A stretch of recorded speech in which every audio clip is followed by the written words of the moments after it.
काम कीजिए, लेकिन फल के बारे में मत सोचिए,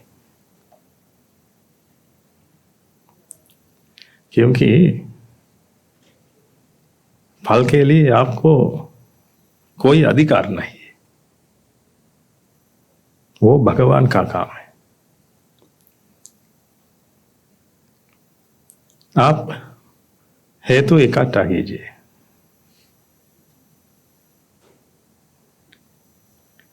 भगवान परिणाम को जन्म देगा, यही अर्थ समझने के लिए कोशिश कीजिए। ये भगवान कौन है कि, क्षमा कीजिए, मैं आपको भगवान को दिखाऊंगा। ये एक हेतु है, ये दूसरा हेतु है। मेरा कर्तव्य हेतु लिखना है। मैंने दो हेतु लिखे। भगवान ने अपना कर्तव्य किया। आपको क्या दिखाई देता है? 10। ये 10 भगवान का कर्तव्य है। 1 और 2 लिखना मेरा कर्तव्य। इसीलिए मैंने मेरा कर्तव्य किया, भगवान ने भगवान का कर्तव्य किया। हम दोनों मिलकर ये दुनिया को बनाया। लेकिन भगवान ने ये काम किया, ये 10 भगवान ने निर्माण किया, इसीलिए आपको इसमें कोई अधिकार नहीं है। इसीलिए इस पर अधिकार मत रखिए, अपना काम कीजिए। पहले अपना काम समझिए और अपना काम पहचानिए। हेतु इकट्ठा करना, हेतु इकट्ठा करना और हेतु रखना आपका कर्तव्य है। इसीलिए ये कर्तव्य में लगा रहिए। फल के बारे में मत सोचिए, क्योंकि ये फल को बनाना आपके लिए नामुमकिन है। आप ये नहीं कर सकते। करने के लिए मत कोशिश कीजिए। ऐसा सोचकर काम मत रोकिए।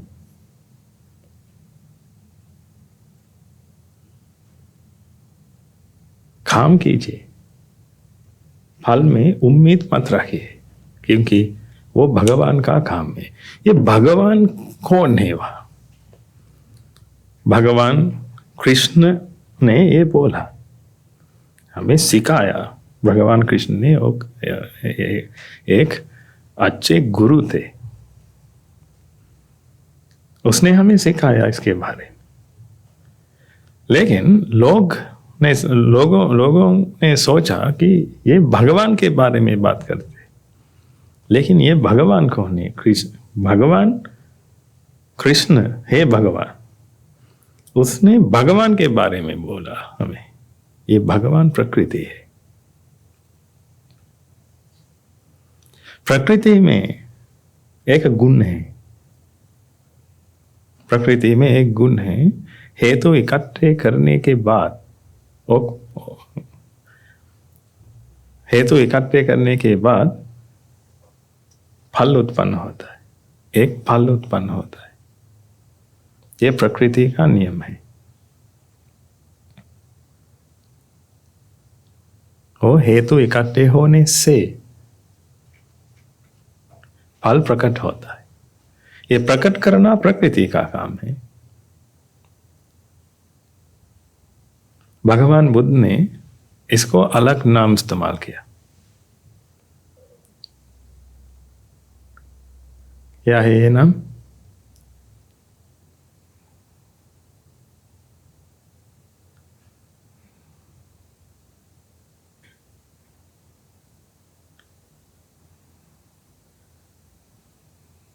अविद्या, तन्हा, आहार, कर्म, निवृत्ति लक्षण।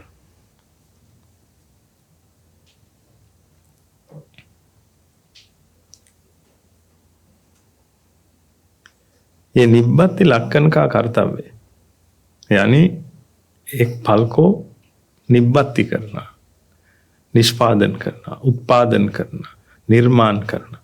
ये निर्माण करने का कर्तव्य भगवान का है, आपका नहीं। आप सिर्फ हेतु इकट्ठा कीजिए, हेतु अप्लाई कीजिए।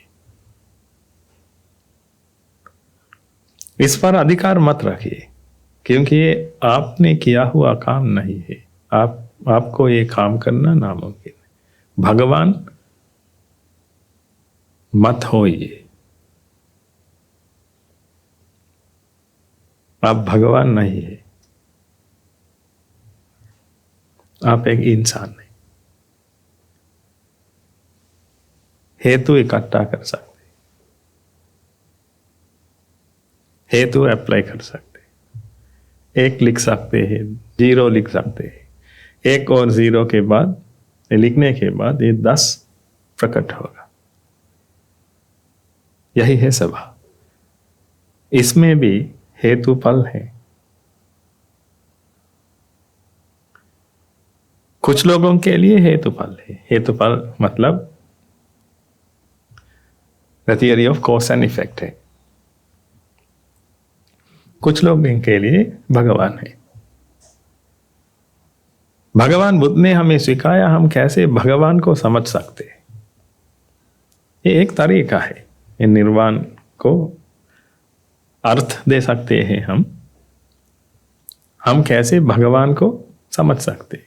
भगवान को समझना, ये प्रकृति को समझना बराबर है। प्रकृति को समझना पड़ेगा हमें। ये भगवान का नियम क्या है। आप जानते हैं भगवान दंड देते हैं, आप जानते हैं भगवान ने आपको जन्म दिया है, आप ये जानते हैं। आप भगवान को मानते हैं तो आप मानते हैं भगवान ने मुझे जन्म दिया। प्रकृति को मानते हैं तो मैंने जन्म लिया, देने के लिए कोई नहीं था, मैंने जन्म लिया।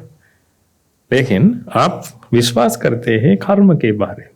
अगर भगवान ने ये सब कुछ किया तो कर्म के बारे में आप क्यों विश्वास करते? कर्म और फल के बारे में, कर्म करने के बाद, पाप कर्म करने के बाद, पुण्य का काम करने के बाद आपको कुछ मिलेगा, आप पे मानते हैं। भगवान को भी मानते हैं तो थोड़ा सोचिए क्यों आप कर्म फल के बारे में विश्वास करते? भगवान को कहिए मुझे अच्छी नौकरी दीजिए। दरअसल लोग ऐसे कहते हैं, मंदिर जाकर ऐसे कहते हैं भगवान मैंने आपको एक नारियल चढ़ाया, इसीलिए मुझे एक अच्छी नौकरी दिला दीजिए, वगैरह वगैरह मांगते हैं भगवान के पास जाकर। लेकिन लोग विश्वास करते हैं कर्म और फल के बारे में भी। हिंदू धर्म में कर्म और फल के बारे में बात करता है, बुद्धिज्म में हेतु और फल के बारे में बात करते हैं। क्योंकि हेतु और फल में कर्म फल है, कर्म एक हेतु है। सिर्फ कर्म नहीं बल्कि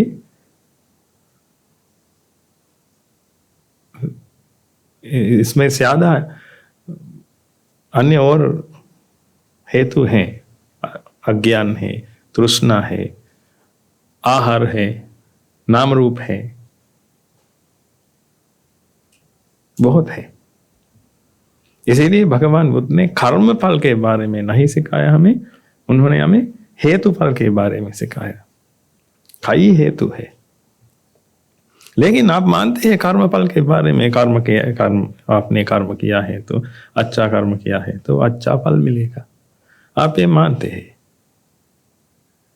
भगवान की जरूरत क्या है? ये मानते हैं भगवान है, मैं नहीं कहता हूं कि भगवान नहीं है, भगवान है। आपने पाप कर्म किया है तो क्या आप ये बदल सकते हैं भगवान के पास जाकर, भगवान को अच्छा खाना देकर, अच्छा पूजा करके? क्या ये बदल सकते हैं? भगवान के पास क्यों जाते हैं आप? अच्छा काम कीजिए, हर पल में अच्छे काम कर सकते हैं तो आप भगवान के पास जाने के लिए कोई जरूरत नहीं है। आपके पास भगवान है। भगवान बुद्ध ने हमें सिखाया हम कैसे भगवान को अपने पास रख सकते हैं। आज मेरे पास भगवान है क्योंकि मैंने अंडरस्टैंड किया ये भगवान कौन है, ये भगवान कैसे काम करते हैं, भगवान कैसे मुझे ट्रीट करता है, मुझे, आपको, जानवरों को, ये सबको भगवान कैसे ट्रीट करता है, मैंने पता लगाया।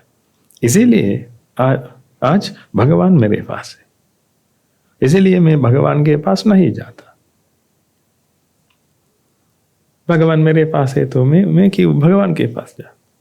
भगवान कहाँ है? मंदिर में भगवान है और मूर्तियां हैं। हम जानते हैं मूर्तियां हैं मंदिर में, भगवान नहीं है। अच्छे काम करने के समय में भगवान आपके पास है, बुरे काम करने के समय भी भगवान आपके पास है। हमेशा आपके पास है भगवान, लेकिन आप भगवान को समझिए। भगवान यानी ये प्रकृति को समझिए, ये प्रकृति को समझिए, प्राकृतिक नियमों के बारे में पता लगाइए। बाद में आपके पास भगवान मरने दम तक, निर्वाण प्राप्त करके परिनिर्वाण प्राप्त करने तक आपके पास भगवान होगा। यही है काम। ये करने के लिए कोशिश कीजिए। हमें कैसे ये जन्म मिला?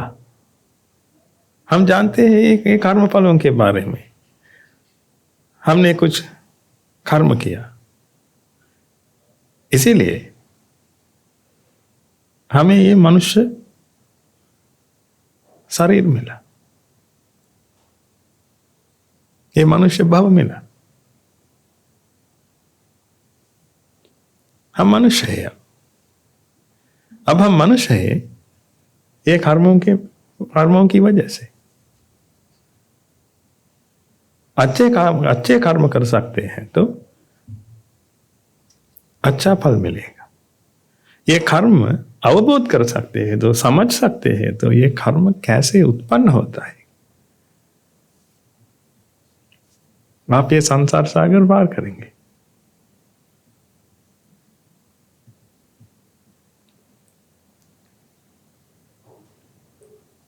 ये कर्म कैसे होता है, ये जन्म कैसे हुआ है।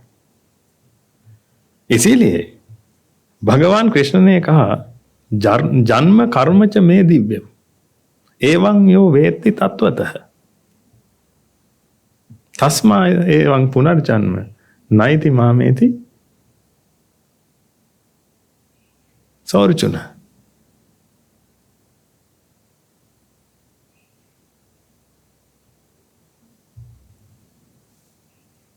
जन्म कर्म च मे दिव्यम एवं यो वेत्ति तत्वतः त्यक्त्वा देहं पुनर्जन्म नैति मामेति सोऽर्जुन।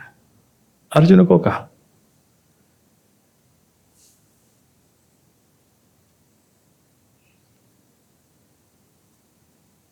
ज्ञान प्राप्त करके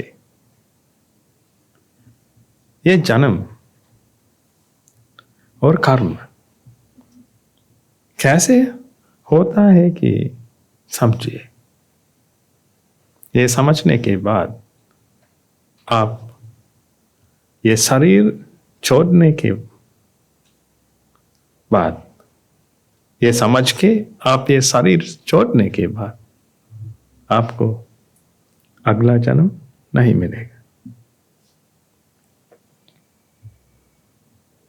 पुनर्जन्म नैति मामेति सो अर्जुन,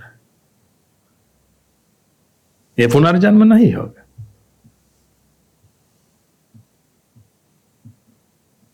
क्या समझने के बाद? जन्म कर्म च। लेकिन लोग मानते हैं भगवान कृष्ण का जन्म, भगवान कृष्ण का कर्म के बारे में जान सकते हैं तो पुनर्जन्म रोकेगा। ये समझना बहुत कठिन है। ये समझने के लिए मुझे भगवान बुद्ध द्वारा कथित धर्म सहायता दिया। ये धर्म के सहायता से मैंने ये भगवत गीता पढ़ी। इसीलिए मैं अब भगवत गीता को अच्छी तरह समझ सकता हूं। ये धर्म लेकर, ये धर्म समझ के मैंने बाइबल पढ़ी।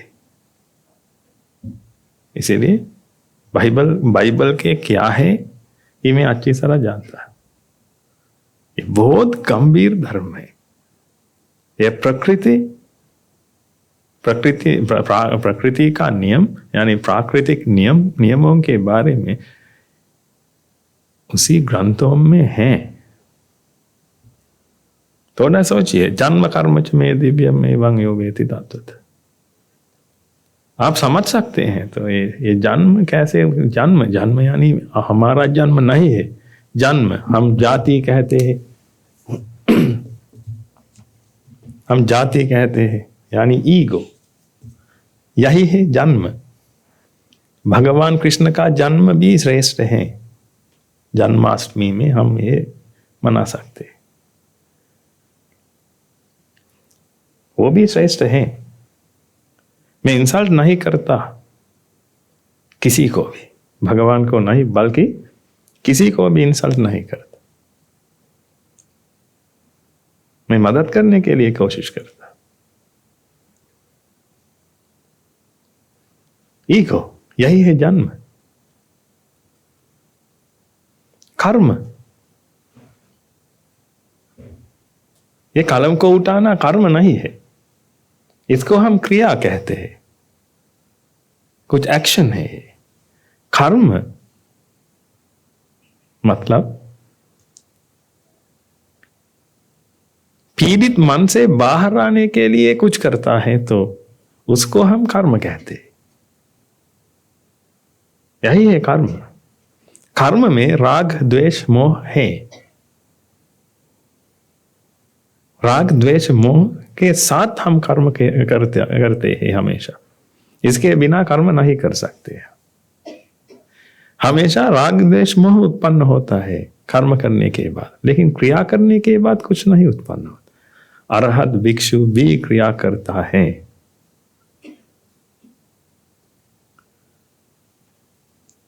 लेकिन उसमें कर्म नहीं होगा, इसीलिए उसमें ईगो नहीं उत्पन्न होगा।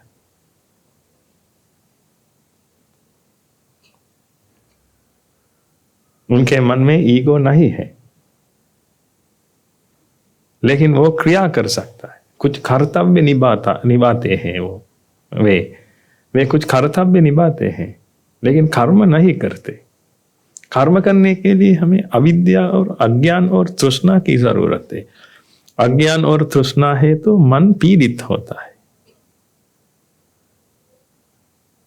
मन में पीड़ा उत्पन्न होती है तो इससे बाहर आने के लिए कुछ करना पड़ेगा। हम उसको अभिसंकार कहते हैं। ये अभिसंकार को कर्म कहते हैं। इसीलिए यही है जन्म, ये अभिसंकार है कर्म। ये अभिसंकार के बारे में जानते हैं तो आप ये जन्म के बारे में जानते हैं तो अच्छी तरह समझ सकते हैं तो पुनर्जन्म नहीं होगा आपको। हम जानते हैं, भगवान बुद्ध ने हमें सिखाया।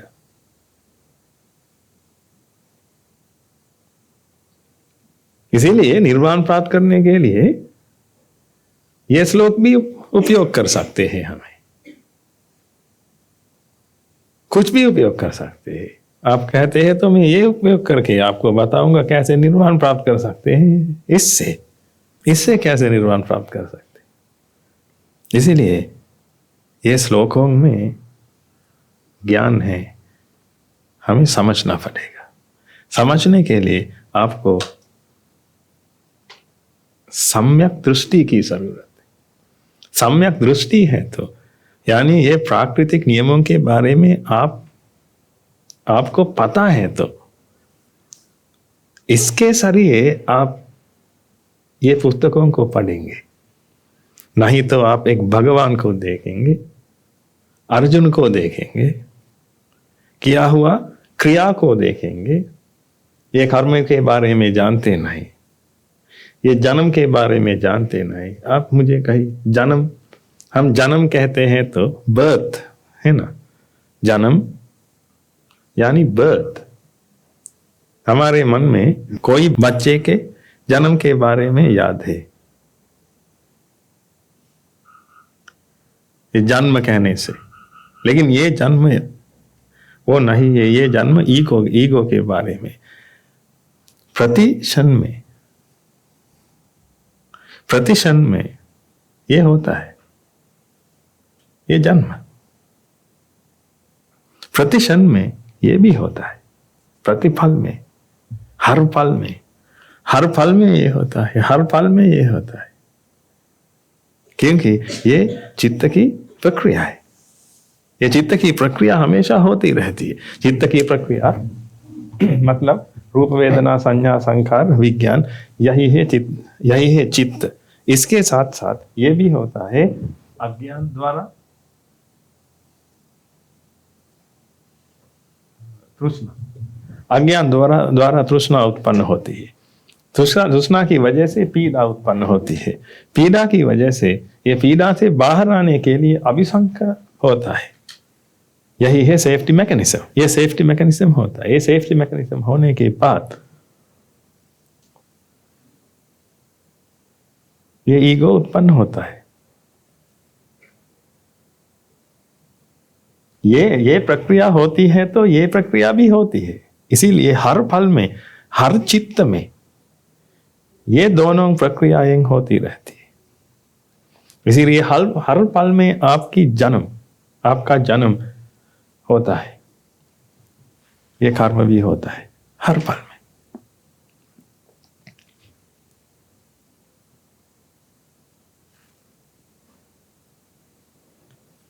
ये ईगो से पहले भव, हम भव कहते हैं।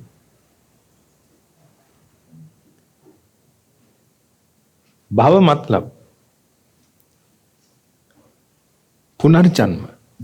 पुनर्जन्म के लिए कर्म इकट्ठा होना, ये भव में होता है। हम उसको भव कहते हैं। भव सागर पार करने के लिए हम कोशिश करते हैं। भव सागर, यही है भव सागर।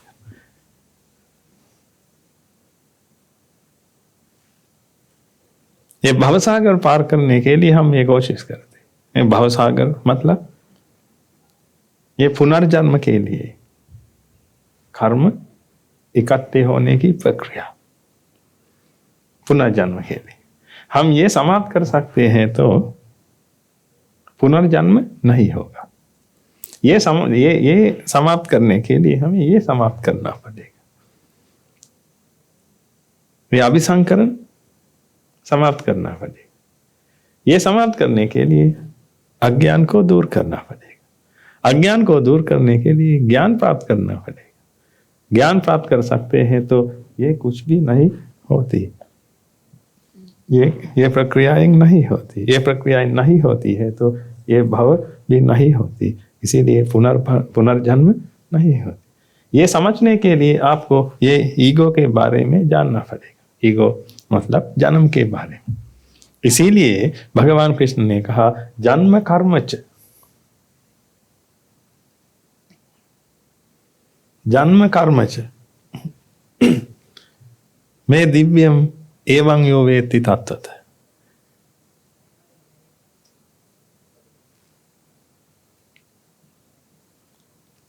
वहां दिव्यम है। जन्म कर्म च में दिव्यम इसीलिए लोग मानते हैं ये वेद भगवान का जन्म और कर्म है। लेकिन मुझे लगता है कि ये दिव्य ज्ञान है।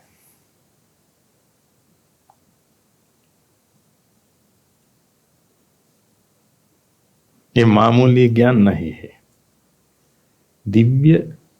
दिव्यमय ज्ञान है।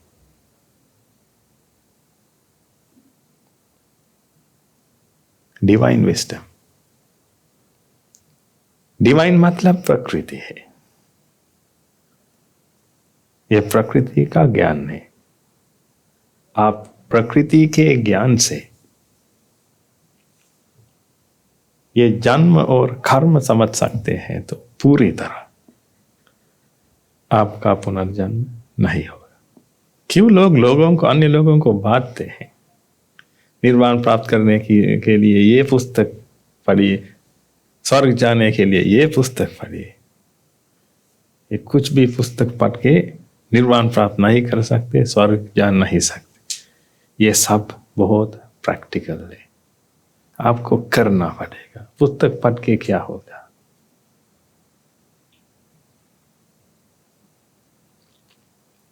आपको निर्वाण देखने का मन है तो मैं नहीं लिखूंगा, मैं लिखूंगा।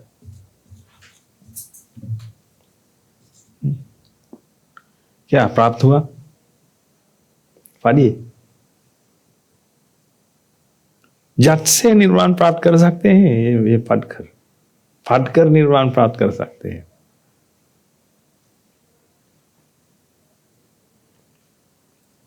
इसीलिए पुस्तक पढ़ के निर्वाण प्राप्त नहीं कर सकते, ये पूरी तरह प्रैक्टिकल है। इसीलिए समझ के आपके अनुभवों पर अप्लाई कीजिए। यही है निर्वाण प्राप्त करने की कला। इतना ही नहीं है, स्वर्ग जाने की कला भी यही है। स्वर्ग जाने के लिए अच्छे अच्छे काम कीजिए। मंदिर जाइए, मंदिर जाकर अच्छे काम कीजिए। मंदिर के सामने बहुत लोग हैं, उन लोगों को मदद कीजिए। मंदिर के सामने नहीं, रास्ते में भी लोगों को मिलेगा, आपको उन लोगों को मदद कीजिए। मंदिर जाकर मंदिर साफ कीजिए। टेंपल जाकर टेंपल को, बौद्ध मंदिर जाकर बौद्ध मंदिर को साफ कीजिए। लोगों को मदद कीजिए। मदद करने से आपको पुण्य मिलेगा। मदद कीजिए। आप कुछ लिख सकते हैं मदद करने के लिए, आप कुछ सोच सकते हैं मदद करने के लिए, आप कुछ कह सकते हैं, आप कुछ कर सकते हैं मदद करने के लिए। परोपकारः पुण्याय पापम परपीडनम्। ये समझ के काम कीजिए। परोपकार है, ये पुराण में है। अष्टादश पुराणेषु व्यासस्य वचनद्वयम्।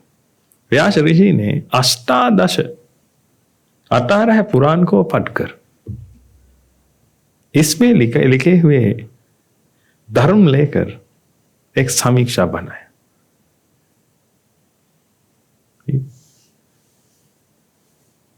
परोपकारः पुण्याय पापम परपीडनम्।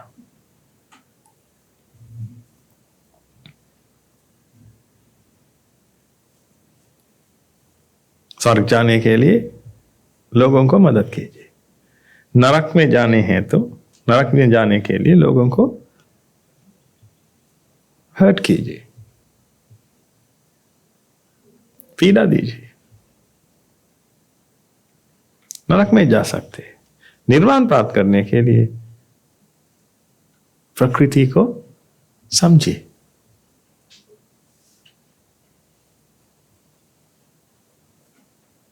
ये बात कठिन नहीं है। पहले सोचिए आपको क्या करना है। नरक जाना है, लोगों को पीड़ा दीजिए। आपके साथ रहने वालों को पीड़ा दीजिए, लोगों को निंदा कीजिए।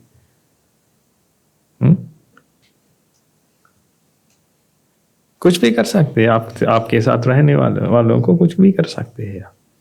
मदद कर सकते हैं तो आप पुण्य फल कमा सकते हैं।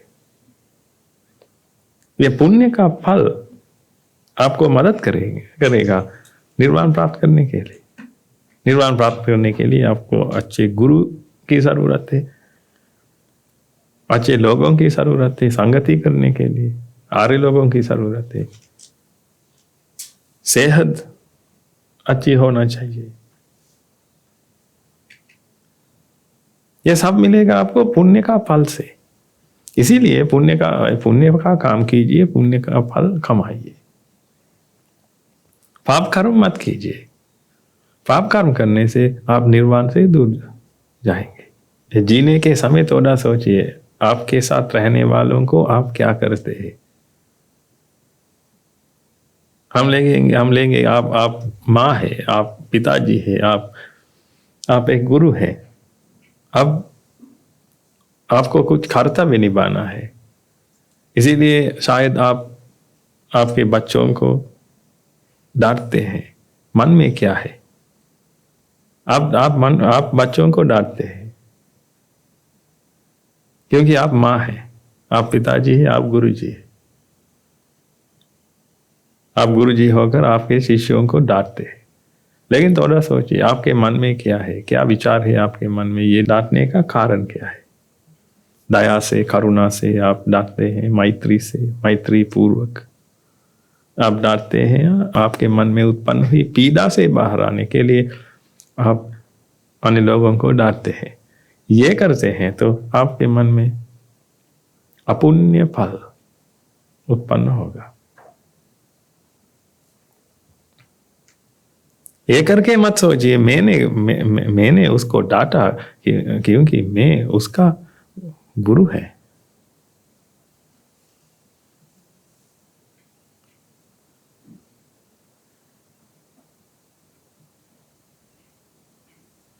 आप जानते हैं आप हेतु इकट्ठे कर सकते हैं, इसके अलावा कुछ नहीं कर सकते। फल बनाना भगवान का काम। इसलिए आप कुछ कर्म कर सकते हैं। पीड़ा में आकर कुछ कर्म कर सकते हैं, लोगों को डांटते, निंदा कर सकते हैं लोगों को पीड़ा में आकर। ये बहुत भयंकर है, ये बहुत डरावना है। क्योंकि हम आपको लेंगे, आप ये आर्य लोगों के साथ रहते। हर आदमी यहाँ आता है निर्वाण प्राप्त करने के लिए। आप एक भिक्षु बन गया, आप एक अनागारिक बन गया, आप भी अनागारिक है। ये सब अनागारिक हो भिक्षु हैं, यानी निर्वाण प्राप्त करने के लिए आपकी जिंदगी आपने पूजा किया। इसीलिए आप सब श्रेष्ठ है। अब थोड़ा सोचिए, आप अन्य लोगों को डांटते हैं तो आपको क्या होगा? ये डांटना आपका कर्तव्य है। ये डांटने से फल निर्माण करना भगवान का कर्तव्य है। भगवान अपना कर्तव्य निभाएगा, जरूर निभाएगा। समझ के रहिए। दयापूर्वक विहार कीजिए, करुणापूर्वक विहार कीजिए। आप दयापूर्वक, करुणापूर्वक विहार कर सकते हैं तो सुखपूर्वक विहार भी कर सकते हैं। अन्य लोगों को दंड देकर, अन्य लोगों को पीड़ा देकर अपना सुख प्राप्त करने के लिए मत कोशिश कीजिए। ये हो नहीं सकता।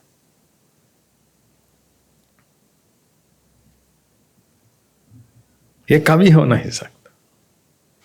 ये कर्म और फल के बारे में आप जानते हैं तो संभाल के रहिए। लेकिन ये जन्म और कर्म के बारे में आप समझ सकते हैं तो अच्छी तरह समझ सकते हैं तो ये संसार सागर पार कर सकते हैं। ये संसार में रहने वाले समझ के रहना चाहिए, क्योंकि हर पल में, हर क्षण में क्या होगा? ये पीड़ित मन पीड़ा से बाहर आएगा। हर पल में, हर मन में पीड़ा उत्पन्न होगी, क्योंकि हर मन की प्रक्रिया में ये अज्ञान और तृष्णा है। अज्ञान और तृष्णा की वजह से पीड़ा उत्पन्न होगी। इसीलिए अभिसंकार उत्पन्न होगा।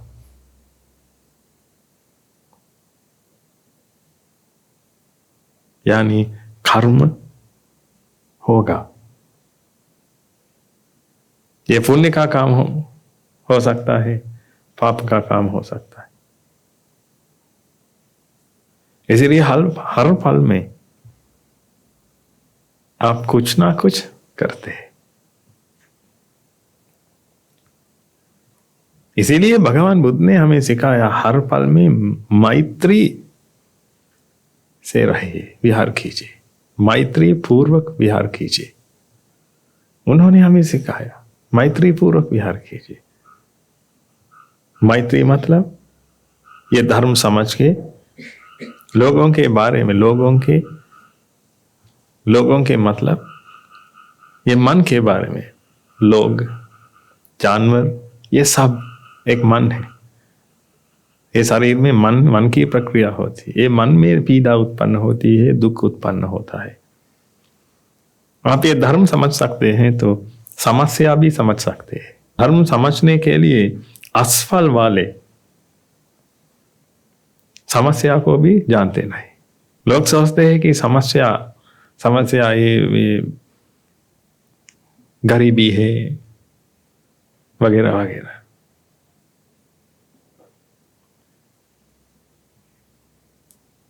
ये समस्या गरीबी नहीं है। सही समस्या आप जानते हैं। सही समस्या अज्ञान है। इसीलिए मैत्री पूर्वक विहार करने वाले हमेशा खुद के मन से ये अज्ञान हटाने के लिए कोशिश करते हैं। अन्य लोगों के मन में भी अज्ञान हटाएगा। अज्ञान नष्ट होगा।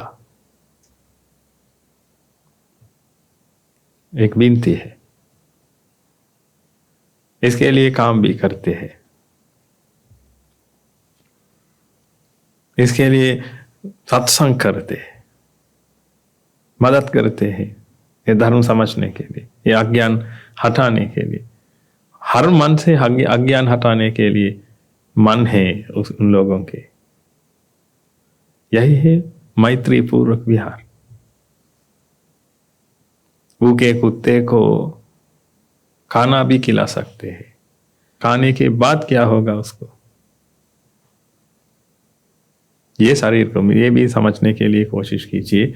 ये शरीर को खाने की इतनी जरूरत नहीं है। कुछ खाना देकर 3 दिन तक, 4 दिन तक आप जी सकते हैं, सिर्फ पानी पीकर। योगी लोग ऐसे करते हैं। शायद एक दिन में 1 बार खाना लेते हैं, शायद 3 दिनों में 1 बार खाना लेते हैं।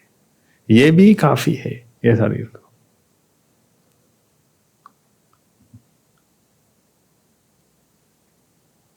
भूखा की पीड़ा है तो आपको मुझे बताइए कितने बार वो आएगा 3 दिनों में? शायद 1 बार 2 बार। 3 दिन हम हटाएंगे। 1 दिन में आपको हम लेंगे, आप 2 मील लेते हैं। ये 2 मील लेने के लिए आपको ये भूखा की पीड़ा 2 बार आती है ना? मन की पीड़ा कितने बार आती है? मन की पीड़ा हर बार, हर पल में आती है। अब बताइए, मैं आपको मदद करूंगा। मेरे पास 2 ऑप्शंस है। एक, मैं आपको खाना खिलाऊंगा। दूसरा, मैं आपको प्राकृतिक नियमों के बारे में बताऊंगा। आप क्या चाहते हैं? आप बुद्धिमान हैं तो आप क्या चाहते हैं? मेरे खाना खाकर आप आप भूखा मिटा सकते हैं। एक एक को 2 बार एक दिन में वो आते हैं, लेकिन हर फल में आने वाली ये पीड़ा को दूर करने के लिए आपको धर्म की जरूरत है। इसीलिए सही मैत्री पूर्वक विहार कुत्तों को खाना खिलाना नहीं है, इंसानों को खाना खिलाना नहीं है, लेकिन ये भी होना चाहिए, ये भी होना चाहिए। मैं ये उपेक्षा नहीं करूंगा, ये भी होना चाहिए। लेकिन इससे ज्यादा बड़ी समस्या है, हर फल में मन में उत्पन्न हुई है पीड़ा से हम कैसे बाहर आए। एक और बात है, मैं आपको खाना दूंगा, आप खाना खाएंगे और भूखा मिटा जाएगा। लेकिन ये प्राकृतिक नियमों के बारे में मैं बताऊंगा आपको। ये बताने के बाद आप ये समझ के आपकी जिंदगी पर अप्लाई करके आपको ये ज्ञान प्राप्त करना होगा। ये आपको अकेले में करना पड़ेगा। लेकिन खाना बनाकर मैं आपको खाना खिलाऊंगा, लेकिन ये ऐसे नहीं कर सकता। आपके मन में एक यांत्रण है आहार जीर्ण करने के लिए, लेकिन निर्वाण प्राप्त करने के लिए कोई यांत्रण नहीं है आपके मन में। निर्वाण से ऑपोजिट है हर यांत्रण आपके मन में। एक यांत्रण है ईगो बनाने के लिए, लेकिन ईगो से रिहाई होने के लिए कोई यांत्रण नहीं है मन। हमें ये बनाना पड़ेगा, हमें ये बनाना पड़ेगा, मतलब हमें अज्ञान दूर करके ज्ञान प्राप्त करना पड़ेगा। ज्ञान है तो यह ईगो नहीं है।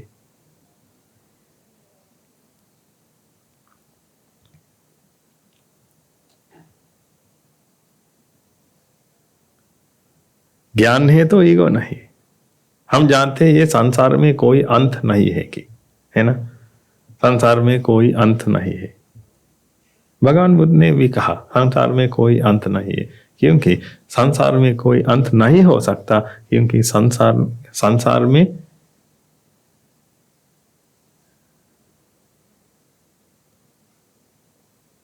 तो संसार शुरुआत होता है, तो शुरू होता है, तो शुरुआत में क्या है, यही है संसार। ये संसार के शुरुआत में क्या है, अज्ञान है। संसार के शुरुआत में अज्ञान है तो अंत नहीं होगा।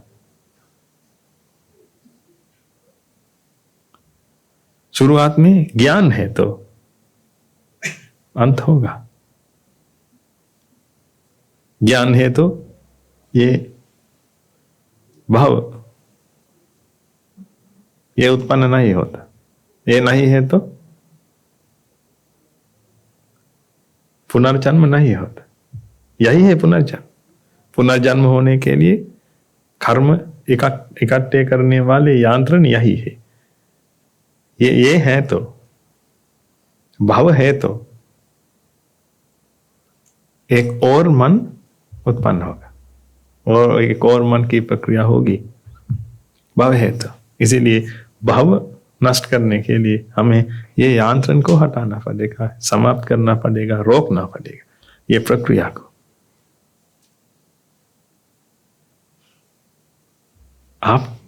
आपको करना पड़ेगा। ये गुरु लोग है रास्ता दिखाने के लिए। रास्ता है, हमने रास्ता दिखाया आपको, आपने रास्ता देखा, अब आपकी बारी है, रास्ते में चलिए। ये बहुत कठिन है, रास्ते में चलना बहुत कठिन है, लेकिन खाने खिलाने के बाद उस खाने को खाना ये बहुत आसान काम है। इसलिए हर लोग खाना खाते हैं, निर्वाण प्राप्त करने वाले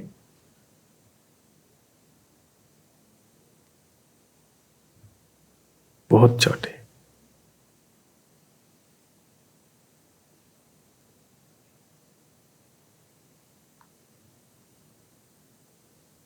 लोग लोगों को मदद करते हैं, खाना खिलाकर मदद करते हैं, दवा देकर मदद करते हैं, घर बना देकर मदद करते हैं, ये सब करते हैं। लेकिन ये धर्म देकर निर्वाण प्राप्त करने के लिए उत्सुक नहीं कर सकते। क्यों? ये बहुत कठिन है। और निर्वाण प्राप्त करना पड़ेगा पहले आप, बाद में लोगों को मदद कर सकते हैं। आपको ये समझना पड़ेगा पहले, नहीं तो हम क्या कह सकते हैं। ये प्राकृतिक नियम के बारे में आपको विश्वास होना चाहिए। मैं आपको कहूंगा यही है प्राकृतिक नियम, ये अनित्य है, दुख है, अनंत है, मैं आपको कहूंगा। लेकिन आप कैसे जानते हैं ये सच है या ना? ये जानने के लिए आपको ये अप्लाई करना पड़ेगा, अपनी जिंदगी में अप्लाई करके, आपके अनुभवों पर अप्लाई करके ये सही है कि जानना पड़ेगा पहले। ये सही है तो अब ये धर्म आपका है, मेरा नहीं। इसलिए मेरे द्वारा कथित धर्म को मत बताइए, आपके मन से आया हुआ धर्म को बताइए लोगों को।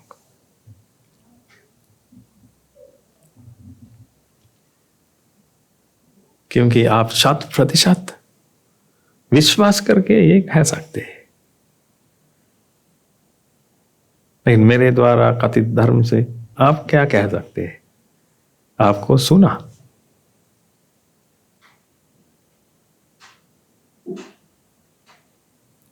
आप रट सकते हैं, हर शब्द रट सकते हैं। रटने से शुद्ध नहीं होता, करने से शुद्ध होता। सोचने से शुद्ध नहीं होता, करने से शुद्ध होता। कुछ काम करने में निर्वाण प्राप्त करूंगा, आप सोच के रहिए, कब शुद्ध होगा? शुद्ध होने के लिए, ये शुद्धता प्राप्त करने के लिए आप ये करना पड़ेगा। इसीलिए कीजिए। हम 1000 लोग लेंगे, एक करेंगे, एक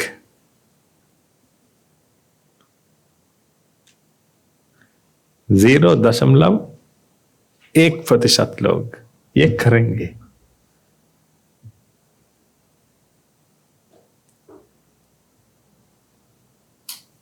क्योंकि इससे ज्यादा आसान काम है ये दुनिया में। पीड़ा आने के बाद पीड़ा से बाहर आना कुछ करके, ये बहुत आसान है। इसीलिए लोग ऐसे करते हैं। ये बहुत आसान है लोगों के लिए, क्योंकि कुछ आनंद मिलेगा ये करने से। ये आनंद एक माया है, लेकिन ये लोग जानते नहीं इसके बारे में। लोग सोचते हैं कि ये आनंद ये दुनिया में है, दुनिया एसोसिएट करके हमें आनंद पा सकते हैं कि हम आनंद पा सकते हैं। थोड़ा सोचिए, ये फंदे में फंसे हुए हैं लोग, इससे बाहर ना नामुमकिन है लोगों। लेकिन ये निर्वाण प्राप्त करने के लिए ये आर्य मार्ग पर चलना ये बहुत कठिन है, क्योंकि ये चलने से कुछ आस्वाद नहीं मिलेगा। शायद पहले आपको कुछ दुख मिलेगा, पीड़ा मिलेगी शुरुआत में, क्योंकि आपके मन में पीड़ा उत्पन्न हुई है। लेकिन ये पीड़ा से बाहर आने के लिए आप कोशिश नहीं करते। ये उत्पन्न हुई पीड़ा की प्रक्रिया को समाप्त करने के लिए आप कोशिश करते हैं। ये भगवान बुद्ध द्वारा कथित मार्ग है, हम ऐसे प्रैक्टिस करते हैं।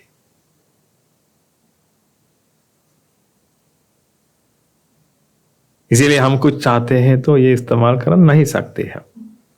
लेकिन अन्य लोग ये इस्तेमाल कर सकते हैं, कुछ चाहते हैं तो वो इस्तेमाल कर सकते, कुछ चाहते हैं मतलब ये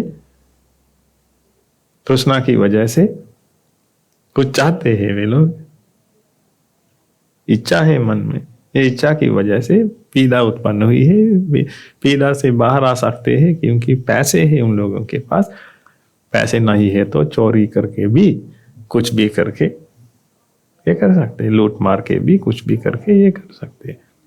इसीलिए उन लोगों के लिए पाप और पुण्य कर्म है, लेकिन आपके लिए पाप और पुण्य कर्म नहीं है, आपके लिए कुशल कर्म है। आप कुशल कर्म करना चाहिए। कुशल कर्म मतलब ये धर्म समझने के लिए कोशिश करना, ज्ञान प्राप्त करने के लिए कोशिश करना, यही है कुशल कर्म। ये पुण्य का कर्म नहीं है, पाप का काम भी नहीं है, ये सिर्फ धर्म समझने के लिए, धर्म यानी ये प्राकृतिक नियमों को 100% समझने के लिए कोशिश करना, ये कुशल कर्म है। यानी संसार सागर पार करने के लिए आप कुछ करते हैं, वही है कुशल कर्म। इसीलिए भगवान बुद्ध ने हमें सिखाया कुशल कर्म करने के लिए। हम हमेशा कुशल कर्म करते हैं। कुशल कर्म करना मतलब ये अज्ञान को दूर करना। अज्ञान को दूर करने के लिए हमें ज्ञान की जरूरत है, सत्य की जरूरत है। इसीलिए हम सत्य की खोज में हैं। हमेशा हम सत्संग सुनते हैं, सत्संग सुनकर ये सत्य क्या है कि समझने के लिए हम हमेशा कोशिश करते हैं। लेकिन आपके मन में कुछ पीड़ा उत्पन्न हुई है तो ये पीड़ा से बाहर आने के लिए आपके पास कुछ भी नहीं है, फोन भी नहीं है। थोड़ा सोचिए, अन्य लोगों के पास फोन है, ये फोन इस्तेमाल करके वे लोग इससे बाहर आएगा। आपके पास भी फोन है तो आप ये इस्तेमाल करते हैं तो आप कभी निर्वाण प्राप्त नहीं करेगा।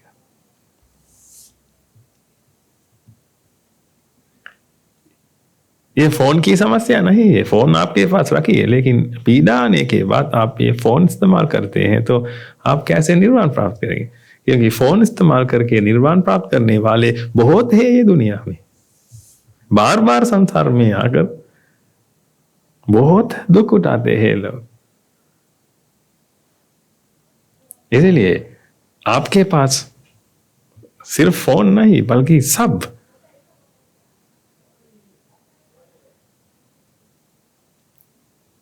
हम जानते हैं कुशल और अकुशल का फर्क क्या है कि कुशल अकुशल। कुशल ये पीड़ा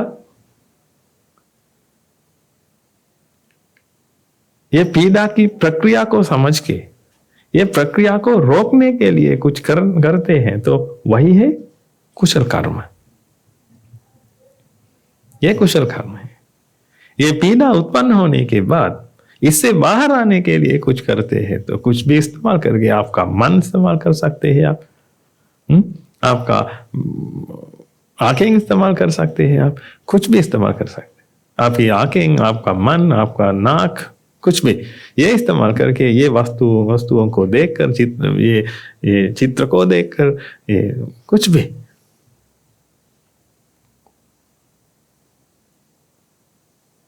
म्यूजिक सुनकर इससे बाहर आने के लिए आप कोशिश करते हैं तो वो अकुशल है।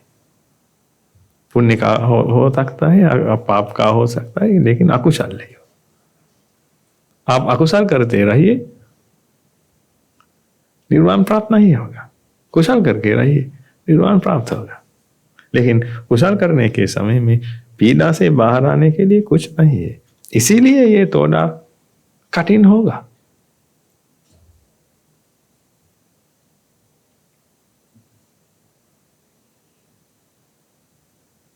लेकिन थोड़ा सोचिए,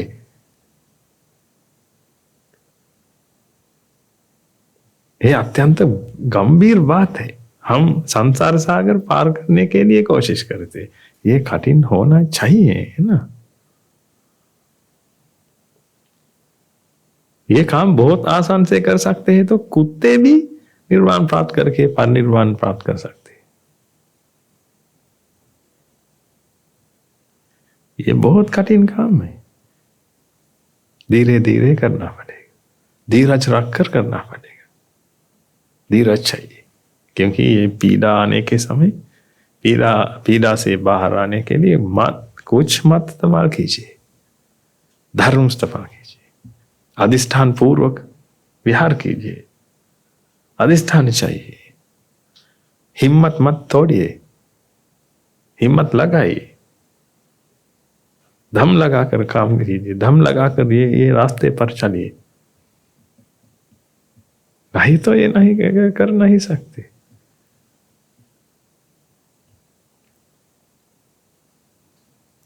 हमेशा ये याद रखिए, ये सबसे ज्यादा कठिन काम है निर्वाण प्राप्त करना, क्योंकि उसका स्वभाव अलग है।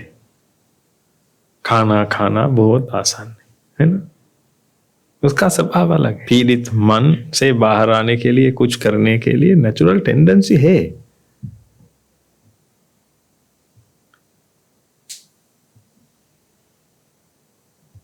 है ना।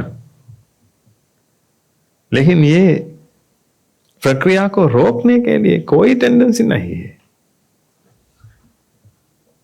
भगवान बुद्ध ने हमें रास्ता दिखाया, ये कैसे कर सकते हैं? प्रकृति के खिलाफ जाकर, भगवान के खिलाफ जाकर। भगवान बुद्ध ने ये देखा, ये भगवान का स्वरूप क्या है, भगवान कैसे ये दुनिया को चलाता है, यानी ये प्रकृति कैसे दुनिया को चलाती है। उन्होंने देखा ये अज्ञान, तृष्णा, पीड़ा, ये सब की प्रक्रिया होती रहती है कि इसीलिए उन्होंने हमें सिखाया, अज्ञान की वजह से ये सब होता है, ये तृष्णा की वजह से ये सब होता है। तृष्णा है ये मूल कारण, तृष्णा को हटाइए। तृष्णा को हटाने के लिए ये तृष्णा का जन्म हमें रोकना चाहिए। उसके लिए एक माहौल है, यही है अज्ञान। इसलिए अज्ञान को दूर कीजिए। अज्ञान को दूर करने के लिए हम क्या कर सकते? भगवान बुद्ध ने कहा, ये अज्ञान सिर्फ मन में उत्पन्न हुआ मल है कि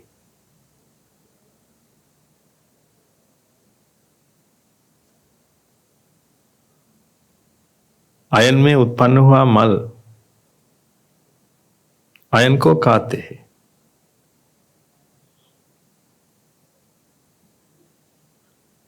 ये एक मल है कि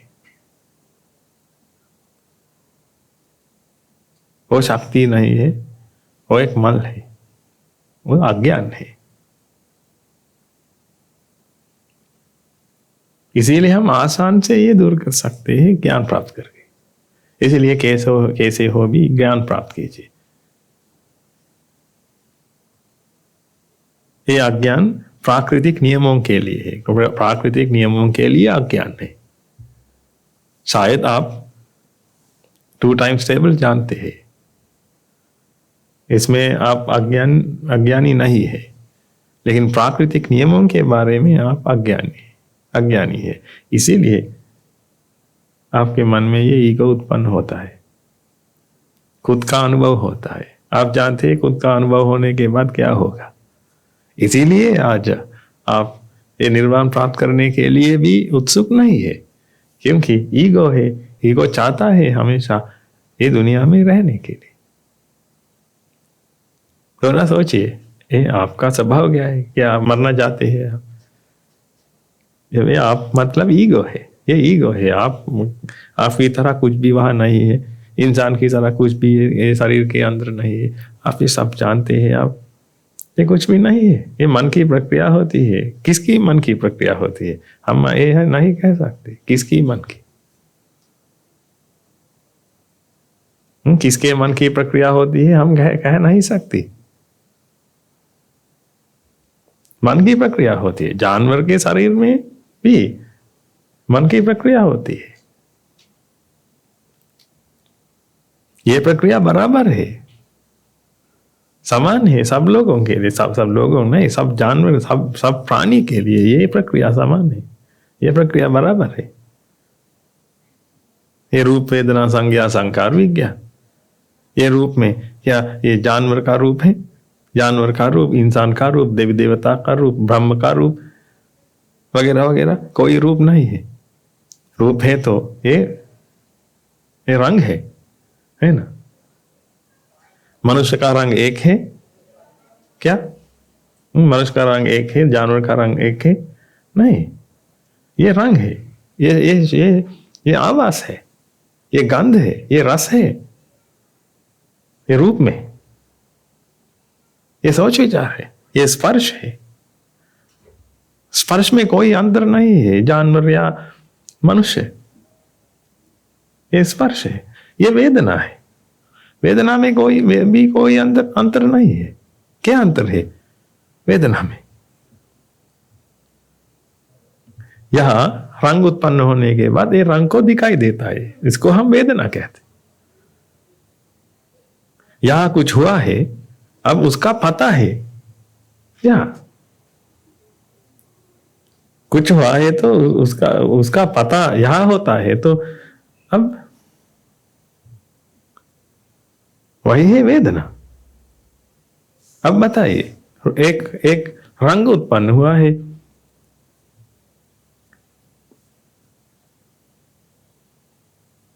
अब वेदना हुआ है, उसको दिखाई दिया है, ये रंग को दिखाई दिया है। ये रंग को दिखाई देने के लिए किसकी जरूरत है आपको? जानवर की, मनुष्य की, भगवान की? इसीलिए समझिए ये हर प्राणी के लिए बराबर है। इसीलिए आप ये समझ सकते हैं तो एक जानवर के अंदर भगवान को देख सकते हैं।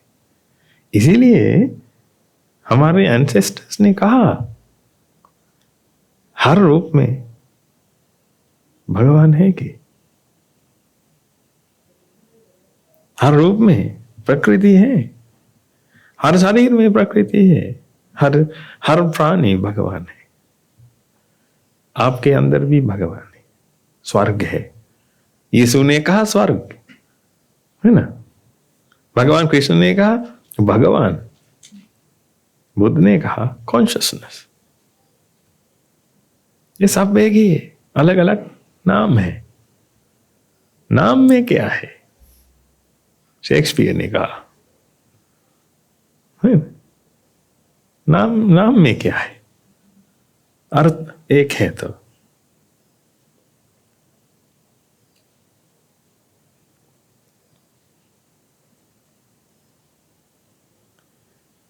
इसीलिए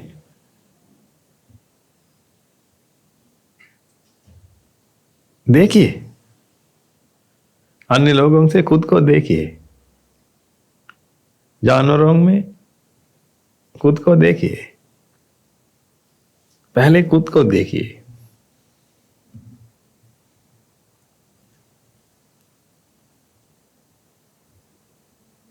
आप जानते हैं ये शरीर सिर्फ एक शेप है। दरअसल ये खाना है, आप जानते हैं, ये प्लेट में रखकर एक सिंह को दे सकते हैं हम, है ना?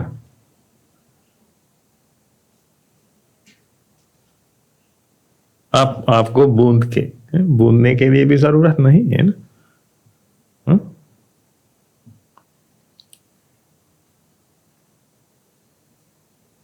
एक प्लेट पर रखकर एक सिंह को दे सकते, ये खाकर सिंह जीवित हो सकते, उसको आहार है। मनुष्यों को मनुष्य भी खा सकते। इसीलिए हम जानते हैं ये सिर्फ खाना है। इसलिए भगवान बुद्ध ने ये शरीर को कहा आहारज शरीर। आहार के सहायता से उत्पन्न हुआ शरीर, यानी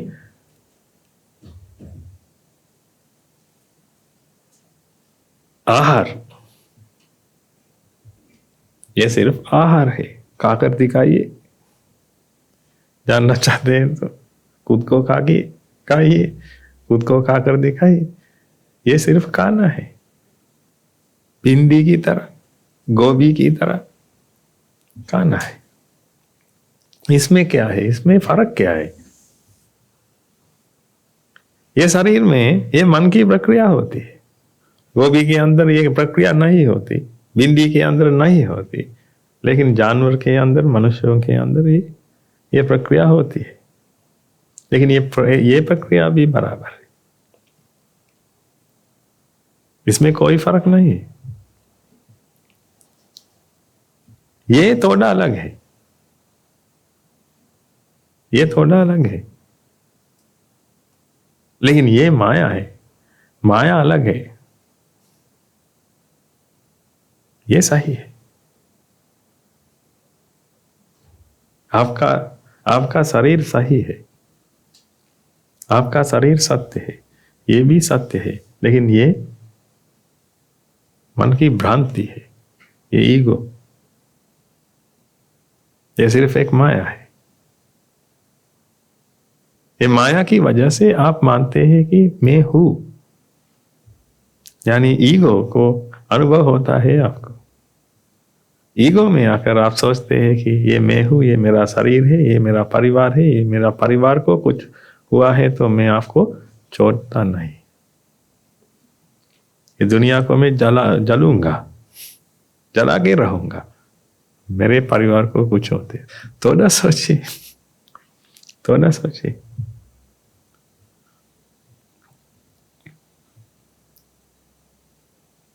आपके बेटे में पड़ोसी के बेटे भी हैं कि आप देख सकते हैं, वह जानवर भी है, जानवर में आपका बेटा भी है, ये जान सकते हैं। तो ये मेरा परिवार है, ये मैं हूं, ये वाला फीलिंग नहीं है आपके मन, ये नहीं है। तो थोड़ा सोचिए, आप है भगवान, क्योंकि ये पूरी दुनिया आपके कब्जे में है। हर पल में खुश में रह सकते हैं, खुशी में रह सकते हैं, हर पल में खुशी में रह सकते हैं। हर अवस्था देखकर, हर संगठन देखकर आप खुश हो सकते। लेकिन आज आपकी गाड़ी देखकर आपको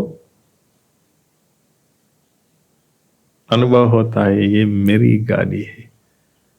आपके पास एक ही गाड़ी है। कुछ लोग कहते हैं मैं बहुत अमीर हूं, मेरे पास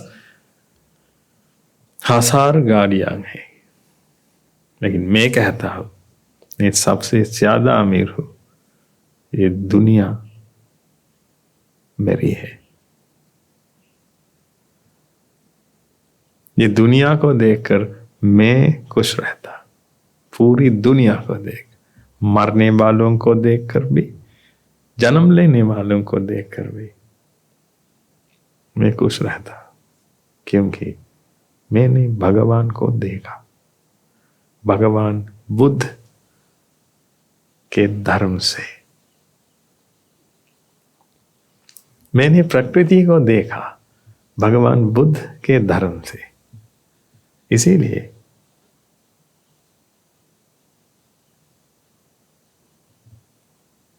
कोई चीज मेरे पास लेने की कोई जरूरत नहीं।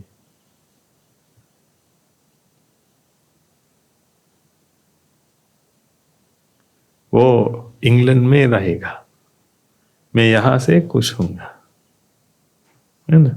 इंग्लैंड में एक गाड़ी है, नई गाड़ी है, क्यों मैं उसको यहां लाऊंगा खुश होने के लिए? गाड़ी बाहर रखेगी, मैं यहां से खुश होऊंगा। कोई आदमी शादी करेगा, है ना, मैं यहां से खुश होगा।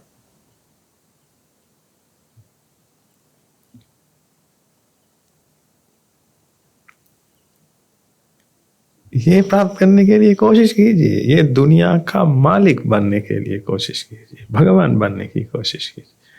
भगवान बनने की युद्ध करने की जरूरत है, लेकिन ये युद्ध है, अपने आप के साथ युद्ध कीजिए, लोगों के साथ नहीं।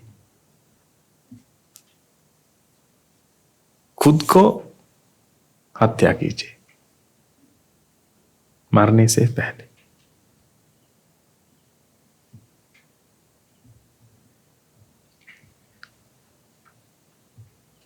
Die before you die.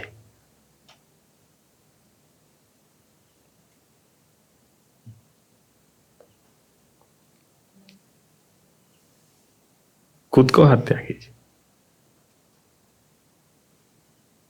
खुद को हत्या करना मतलब ये अनुभव को दूर कीजिए, ये अनुभव को हटाए। कहने से बहुत आसान है, ये सैद्धांतिक नियम बहुत आसान है, लेकिन ये सैद्धांतिक नियम को सीख के अप्लाई कीजिए, धीरे धीरे आप ये प्राप्त करेंगे। झट से करने की जरूरत नहीं है, लेकिन दम से कीजिए।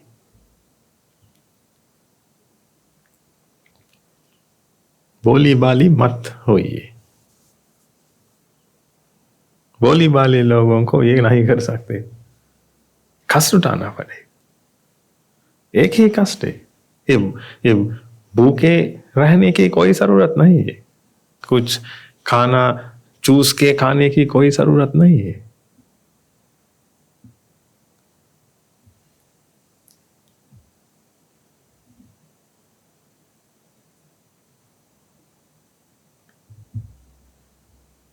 यही नहीं है कष्ट पीड़ा आने के बाद इससे बाहर आने के लिए मत कोशिश कीजिए। पीड़ा को हटाने के लिए धर्म के साथ संगति कीजिए। ये कठिन है, करके दिखाइए। भगवान बुद्ध ने हमें कहा ये कर सकते हैं तो आप 7 दिनों से 7 वर्ष के अंदर आप ये कंटिन्यूअसली कर सकते हैं, लगातार कर सकते हैं। तो आप ये 7 दिनों से 7 वर्ष के अंदर निर्वाण प्राप्त करेंगे। ये भगवान बुद्ध की गारंटी है। नाउ आप जानते हैं, अब आप जानते हैं ये कितना कठिन है, क्योंकि निर्वाण प्राप्त करना बहुत दुर्लभ है।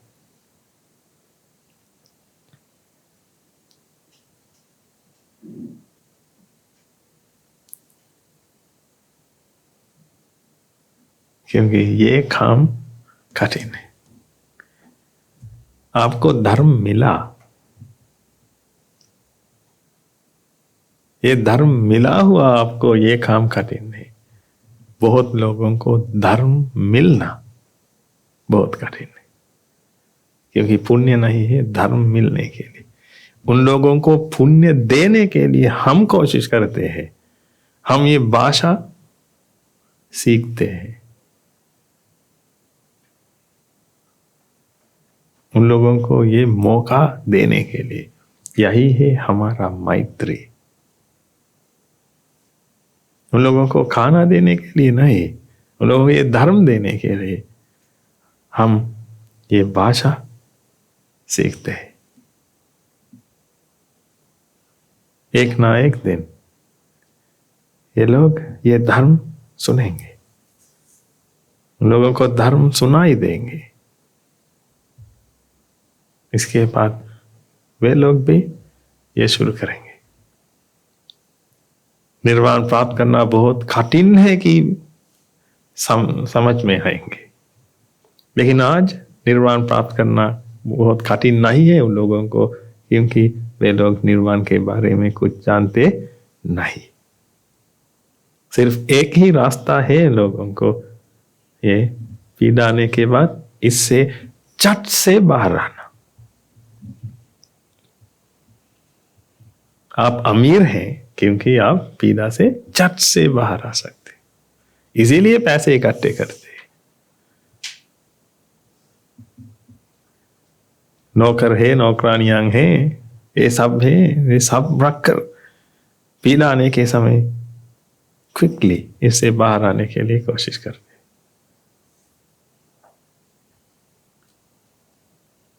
यही है लोगों का निर्वाण। लेकिन हम जानते हैं ये निर्वाण मरने के बाद क्या होगा। मरने से पहले हम हर लोग, आपके पास ये पैसे भी है, सब है, मरने के बाद कितने पैसे लेकर जा सकते हैं?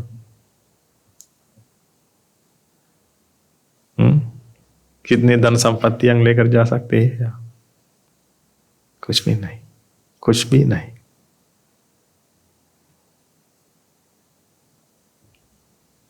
आप सोचेंगे कि मेरे पास परिवार है, आरक्षक है, ये सब है। ये माया है।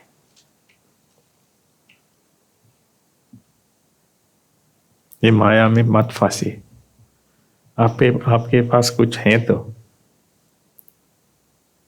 आपके पास रखिए, लेकिन उससे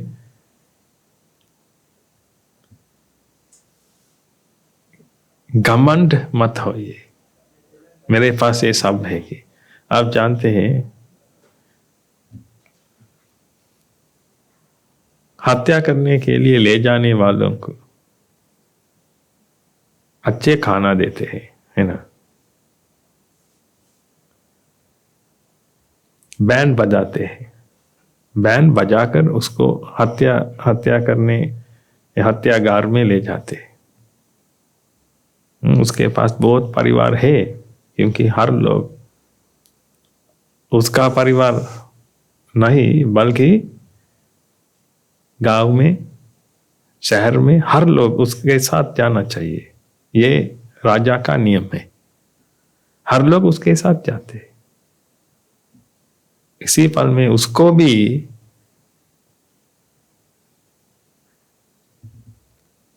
अनुभव होता है, तो मेरे पास बहुत परिवार है, मैं उनका राजा की तरह हूं। कितना मूर्खतापूर्ण बात है। थोड़ा सोचिए, वो मरने वाला है। आप भी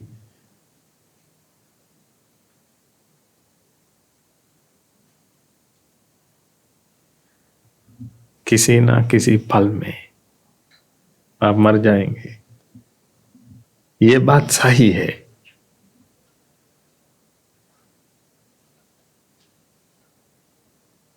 है ना? आपके पास कुछ धन संपत्तियां हैं तो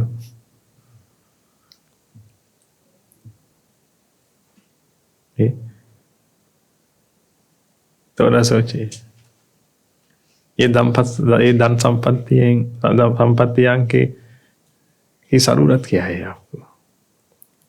घमंड क्यों रखते हैं? तो मेरे पास ये सब है, मेरे पास बच्चे हैं, मेरे पास धन दौलत है। ये कुछ भी नहीं है आपके पास। आप सिर्फ यहाँ है। अभी आपके मन में कुछ आवाज उत्पन्न हुई है, इसके अलावा कुछ भी आपके पास नहीं है। लेकिन मेरे पास ये सब है कि सोचकर लोग ये निर्वाण से दूर जाते हैं।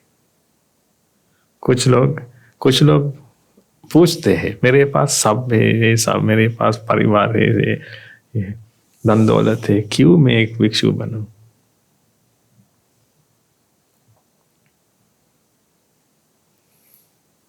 मैं क्या कहूं?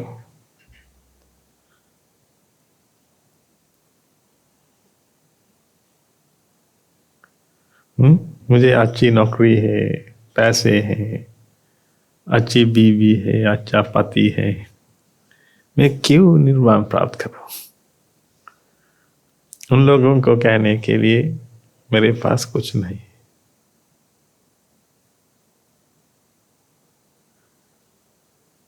इसीलिए ये लोग बीबी मरने के बाद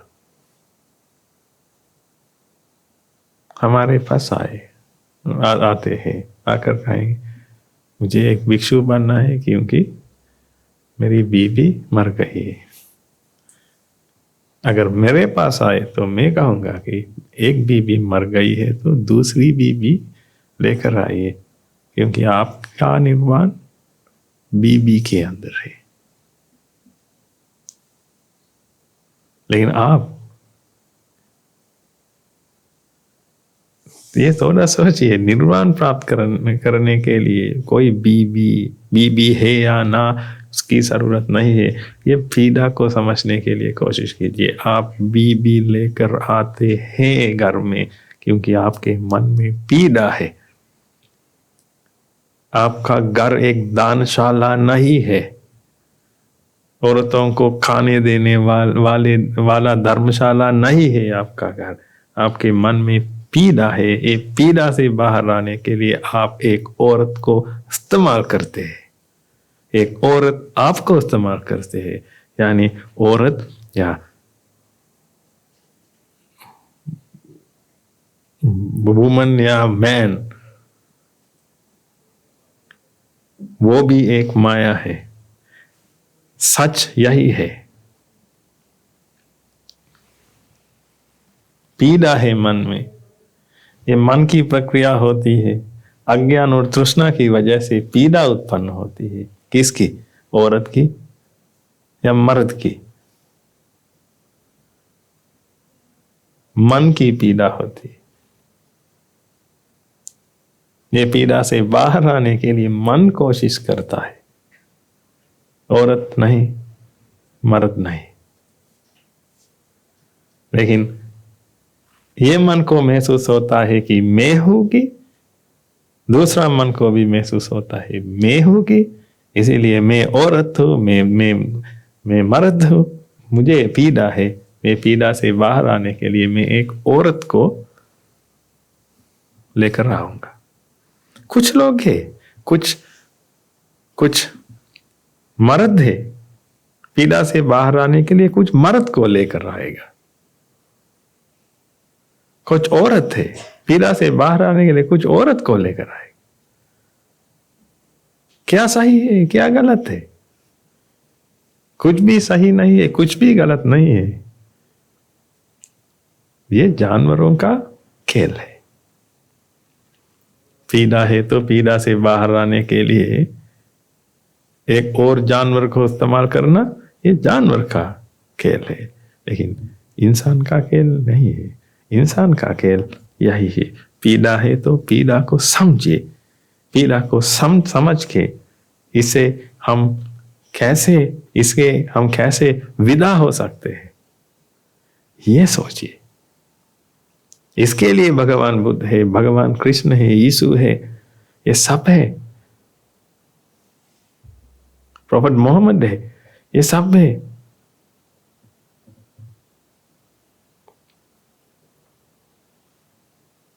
इसीलिए मैं आपसे विनती करूंगा,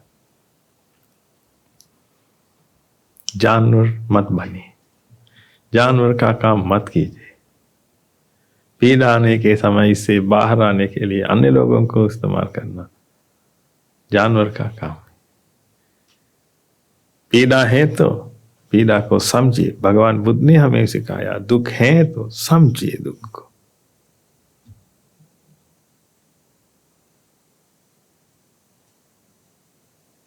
ये पीड़ा के बारे में जानिए, ये पीड़ा क्या है। आस्वाद के बारे में जानिए, यानी आनंद के बारे में जानिए। ये कैसे आनंद क्या है, कैसे उत्पन्न होता है, कैसे व्यय होता है, ये सब जानिए। ये जानने के बाद आप पता लगा सकते हैं क्या करके आप खुद को रिहाई कर सकते हैं। यही है इंसान का काम। बैंड बजा कर शादी करना इंसान का काम नहीं है, वो जानवर भी करते हैं।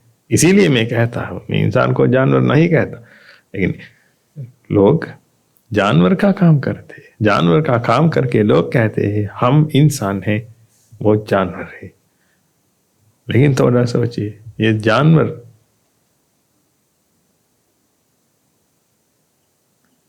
आसान से कुछ करते हैं,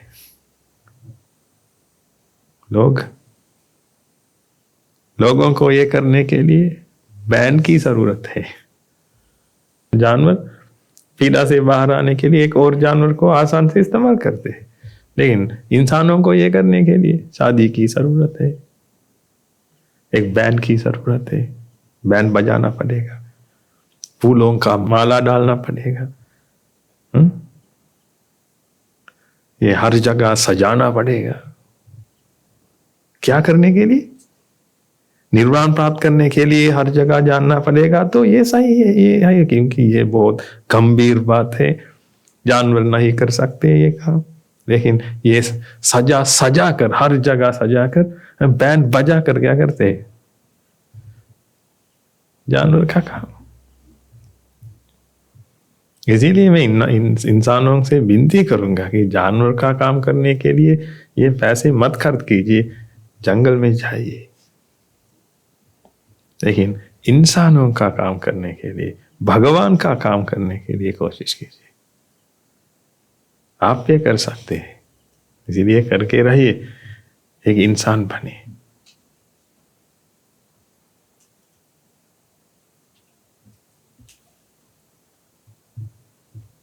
गौरवशील जिंदगी बिताइए।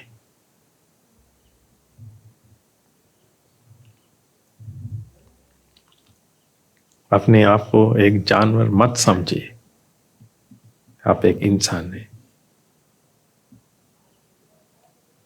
आप निर्वाण प्राप्त कर सकते हैं, ये संसार सागर पार कर सकते हैं।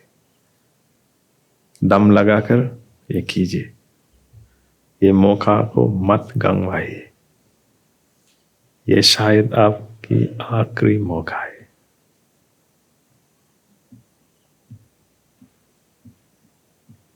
अगले हफ्ते में मिलेंगे। भगवान बुद्ध के आशीर्वाद आप सभी लोगों पर बने रहे। धन्यवाद।